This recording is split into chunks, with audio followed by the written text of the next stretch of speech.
نعمان صاحب فیصل آباد سے پوچھتے ہیں، بھول کر بغیر وضو نماز یا نماز جنازہ پڑھا دیا گیا تو اب کیا حکم ہے؟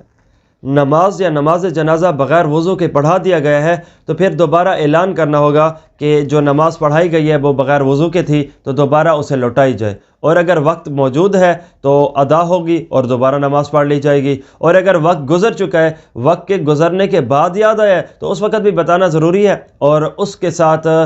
نماز کا قضا کر لینا ہوگا، کیونکہ نماز ہوتی ہے طہارت سے۔ جب طہارت ہی نہیں ہے تو نماز کی بنیاد ہی کس بات پہ؟ کیونکہ طہارت نماز کے اندر ضروری اور شرط کے درجہ میں ہے، تو جب شرط نہیں ہو جاتی، شرط پوری نہیں ہوتی، مشروط یعنی جس کی بنیاد پہ جو چیز بنائی جاتی ہے تو وہ بھی آگے نہیں ہوگی۔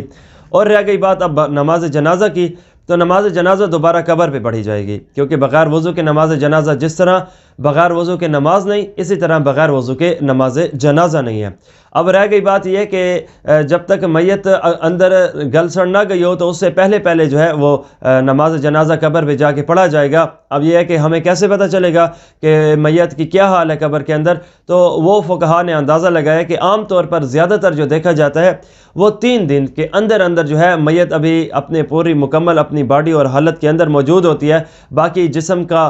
جو ایک حال ہے اس کو بھی دیکھا جاتا ہے، موسم کو بھی دیکھا جاتا ہے، زمین کے احوال کو بھی دیکھا جاتا ہے، تو اسی کی بنیاد پہ دن آگے پیچھے تھوڑے زیادہ ہو سکتے ہیں، لیکن جو زیادہ تر محتاط اندازہ ہے وہ 3 دن کا ہے۔ تو گویا 3 دن کے اندر اگر معاملہ ہو تو دوبارہ نماز جنازہ میت کے اوپر پڑھا جائے۔